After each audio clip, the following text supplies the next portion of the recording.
दिग्विजय सिंह के ऑडियो पर बीजेपी के मुख्यमंत्री से लेकर केंद्रीय मंत्री तक लगातार हमलावर हो गए हैं और बार बार उनसे और कांग्रेस पार्टी से सवाल पूछा जा रहा है। I think this is actually a reflection of the mindset of the Congress party, which has sown the seeds of separatism in Kashmir and which is also facilitating the Pakistan or the Islamabad designs in the valley.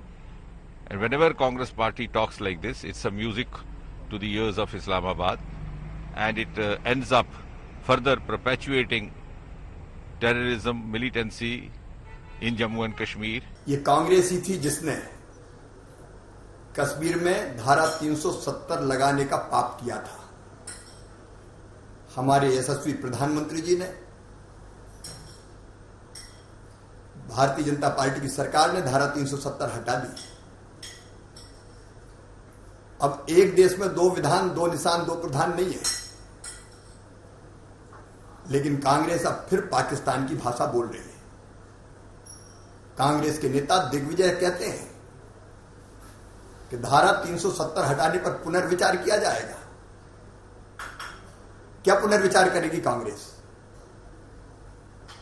क्या फिर से धारा 370 थोप के अलगाववाद को हवा देगी, आतंकवाद को प्रश्रय देगी? कांग्रेस का हाथ पाकिस्तान के साथ। ये कांग्रेस की पाकिस्तानी मानसिकता है। जो पाकिस्तान कहता है वही कांग्रेस कहती है।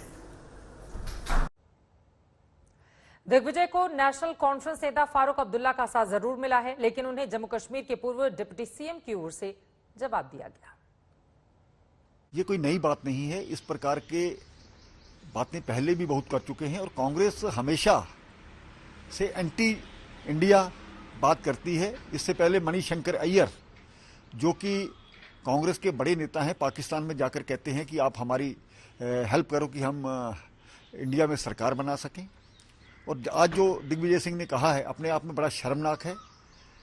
पाकिस्तान जो चाहता है वही बातें ये करते हैं। पाकिस्तान भी चाहता है कि धारा 370 टूटे और दिग्विजय भी वही बात कहते हैं। And I am very grateful to Digvijay Singh जी।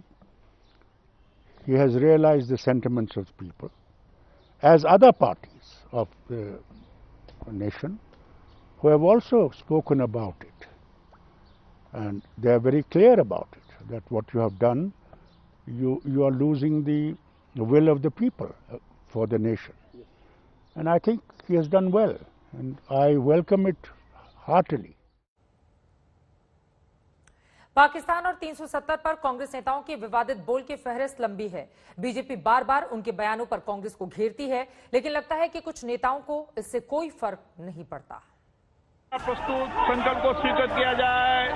जो सदस्य में हाँ गए, जो सदस्य विरोध में ना गए, मेरे विचार में निर्णय हाँ वालों के पक्ष में हुआ, हाँ वालों के पक्ष में हुआ, संकल्प स्वीकृत हुआ। 5 अगस्त 2019 यही वो तारीख थी जिस दिन कश्मीर का इतिहास बदला, जिस दिन कश्मीर की नई इबारत लिखी गई। संसद ने बहुमत से धारा 370 को खत्म कर दिया। इस तारीख को गुजरे 2 साल हो गए, लेकिन 370 पर विवादित बयानों का सिलसिला नहीं थम रहा।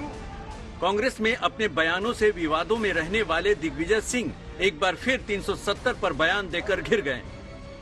Democracy was not there in Kashmir when they revoked Article 370. Then Insaniyat was not there because they put everyone behind bars. And Kashmiriyat is something which is basically the fundamentals of secularism. Digvijay का ये दिव्य ज्ञान नया नहीं है। जब संसद ने 370 के खात्मे पर मुहर लगाई थी, तो भी दिग्विजय सिंह बयान देकर घिरे थे।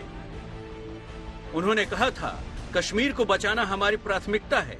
370 हटाने से कश्मीर हाथ से निकल जाएगा। कांग्रेस के एक और बयानवीर मणिशंकर अय्यर ने तो यहाँ तक कह दिया था कि मोदी सरकार ने कश्मीर को फिलिस्तीन बना दिया।